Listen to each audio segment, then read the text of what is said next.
Hello my dear friends. इसके पहले वाले वीडियो में हमने क्लास 12 फिजिक्स का चैप्टर थर्ड मैग्नेटिज्म से रिलेटेड एक टॉपिक्स था बायोट-सावर्ट लॉ एंड उसका एप्लीकेशन, उसके बारे में डिस्कस किए थे। ठीक है, और आज का जो टॉपिक्स है उसी चैप्टर से मैग्नेटिज्म से रिलेटेड है, जिसका नाम है एम्पियर सर्किटल लॉ। ठीक है, तो सबसे पहले तो एम्पियर सर्किटल लॉ के पहले हम आपको यूनिट एंड डायमेंशंस बताएंगे मैग्नेटिक फील्ड का। ठीक है, उसको भी नोट करोगे। देखिए, यूनिट एंड डायमेंशंस निकालना बहुत आसान होता है। Unit and dimensions of magnetic field का, मेरे भाई मैग्नेटिक फील्ड का सिंबल क्या होता है? बी। इसके लिए आपको एक फॉर्मूला दिमाग में रखना है, force equal to B Q V. हम सीधा बता देते हैं आपको। देखो, एफ का मतलब क्या हो गया? Magnetic force. एफ का मतलब मैग्नेटिक फोर्स, ये क्लास 10th का भी टॉपिक है। क्यू का मतलब यहाँ क्या है? चार्ज। ये पहले जान लो तभी तो पुट करोगे। और वी का मतलब होता है वेलोसिटी। ठीक है, अब देखो बाबू, निकालना क्या है? बी का फॉर्मूला यहां से, तो एफ बाय क्यू बी। सबसे पहले तो ऐसा यूनिट अगर मैं कोई मैग्नेटिक फील्ड का आपसे पूछे तो बोलना टेस्ला। क्या बोलोगे? टेस्ला। और जनरल यूनिट कोई पूछेगा तो फोर्स का यूनिट क्या होता है? न्यूटन। चार्ज का क्या होता है? कूलम। वेलोसिटी का मीटर सेकंड इनवर्स वन, यानी newton coulomb inverse one metre inverse one second. अब डायमेंशन अगर कोई पूछता है तो निकालना पड़ेगा। फोर्स का डायमेंशन आप mlt-2 याद होता है, चार्ज का एम्पियर गुना टाइम, और वेलोसिटी का तो क्लास 11 lt-1। एल कैंसिल हुआ, टी भी आपका कैंसिल, यानी m ampere inverse one t-2। ठीक है, ये आपका यूनिट एंड डायमेंशन से बड़ा ही यूज होता है। ठीक है, पहले आप लोग इसको नोट करो।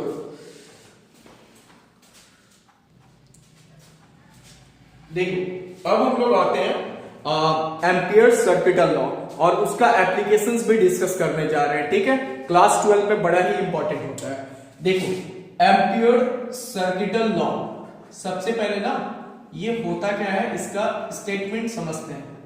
एम्पियर सर्किटल लॉ, ठीक है, सीधा लिखोगे कि the line integral of total magnetic field passes through length of wire is equal to है ना। तो आप ऐसा दे दो कि प्रोडक्ट ऑफ म्यू नॉट, ठीक है, and current, mu naught and current, ऐसा भी लिख सकते हो आप। देखो, सबसे पहला point, the line integral of total magnetic field passes through the length of the wire is equal to the product of mu naught and I, है ना। अब इसको लेकर के आप सेंटेंस बना दो। लाइन इंटीग्रल मतलब इंटीग्रेशन का साइन, ये क्लोज्ड पाथ पर वर्क करता है। उसके बाद टोटल मैग्नेटिक फील्ड, तो B vector dot DL vector, याद रखना, इक्वल टू किसके प्रोडक्ट? तो म्यू नॉट इंटू आई। ये आपका एम्पियर सर्किटल लॉ का फॉर्मूला हुआ। यहां पर आपका देखो, B vector dot DL vector जो है ना, ये आपका मैग्नेटिक फील्ड लाइंस है, मैग्नेटिक फील्ड, ठीक है, लाइंस जितना पास कर रहा है, passes through the length of conductor, ये इसका मीनिंग हो रहा है। ठीक है, अब उसके बाद आई तो आप लोग समझ रहे हो, करंट। तो हमेशा याद रखना, एम्पियर सर्किटल लॉ क्या होता है? The line integral of total magnetic field passes through the length of the wire. मतलब एक वायर अगर है ना, तो इसमें जैसे ही करंट फ्लो होगा तो इसका चारों तरफ मैग्नेटिक फील्ड बनेगा। तो उससे जितना लाइंस पास कर रहा है, एक लेंथ, एक स्पेसिफिक लेंथ के द्वारा जितना मैग्नेटिक फील्ड लाइंस पास कर रहा है, वही एम्पियर सर्किटल लॉ होता है। ठीक है, अब हम लोग इसका एप्लीकेशंस के बारे में समझते हैं। पहले इसको नोट करो।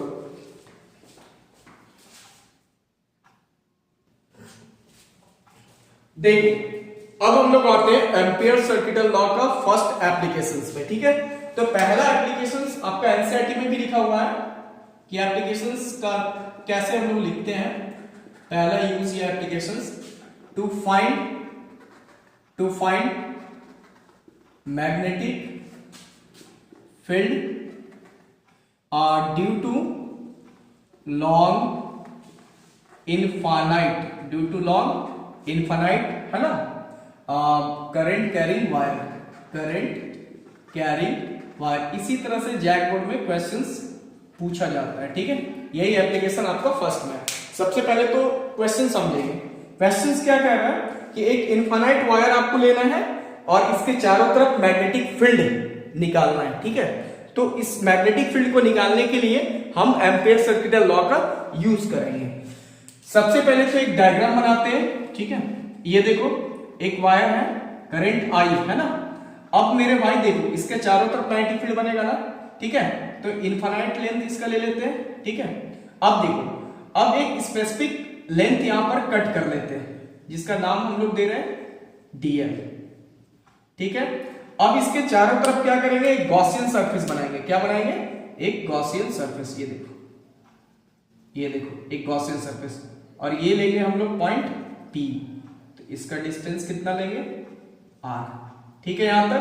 तो ये वाला जो आपका डायग्राम है ना, इसको बोलेंगे गॉसियन सरफेस। क्यों बोलेंगे, एम्पियर सरफेस बोलेंगे, ampere surface, ampere closed path, ये बोल देना, एम्पियर क्लोज्ड पाथ, ठीक है।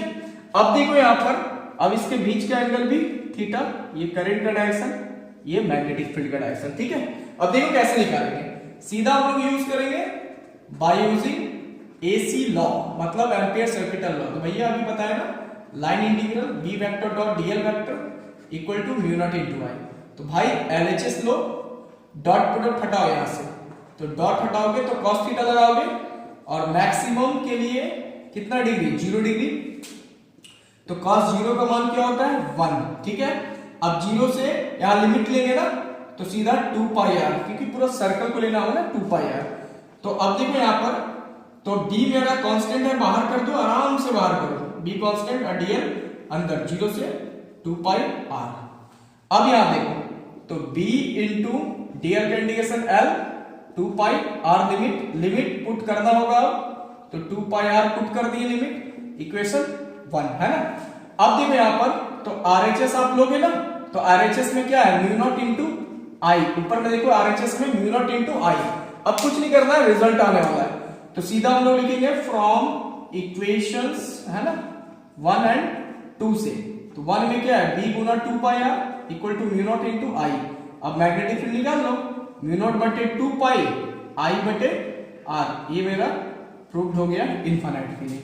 अब न्यूमेरिकल्स के लिए अगर आप यूज करोगे, तो न्यूमेरिकल्स में करना कुछ नहीं, 2 से ऊपर नीचे मल्टीप्लाई कर दो। ये देखो कुछ नहीं करना है, सीधा हम लोग लिखेंगे म्यू नॉट बाई 4 पाई और 2 आई बटे आर, यही मेरा होता है। 2 से मल्टीप्लाई किए ना, 2 से ऊपर भी 2 से नीचे भी, तो कितना हो गया, 2 दूनी 4, तो 4 पाई। इससे क्या होता है कि इसका एक फिक्स्ड वैल्यू आ जाता है, 10 टू द पावर -7, है ना। चलो ठीक है, पहले आप लोग इसको नोट करो।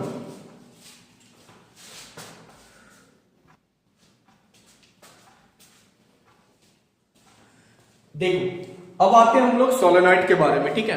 सबसे पहला पॉइंट, सोलेनॉइड होता क्या है। देखो सोलेनॉइड का मतलब होता है, ये एक टाइप का टेम्पोररी मैग्नेट होता है। क्या होता है ये, टेम्पोररी मैग्नेट, ठीक है, जिसका यूज करंट फ्लो होगा तब ये होगा। एक मतलब एक कॉइल टाइप का होता है, जैसे रफली इसके बारे में जानते हैं। ये एक रेक्टेंगुलर सोलेनॉइड है, इसके चारों तरफ आप कॉपर इंसुलेटेड वायर दे देंगे, है ना। अब इसका मैग्नेटिक फील्ड ये हुआ, ये नॉर्थ और ये साउथ, तो ये इसका मैग्नेटिक फील्ड हुआ, ठीक है। और ये टर्निंग किया गया पूरा कॉपर इंसुलेटेड वायर। तो सीधा याद रखना कि सोलेनॉइड जो होता है ना, ये एक टेम्पोररी मैग्नेट होता है जिसमें कॉपर इंसुलेटेड वायर होता है, ठीक है। और इसके बारे में डिटेल्स हम लोग नेक्स्ट वाले वीडियो में डालेंगे।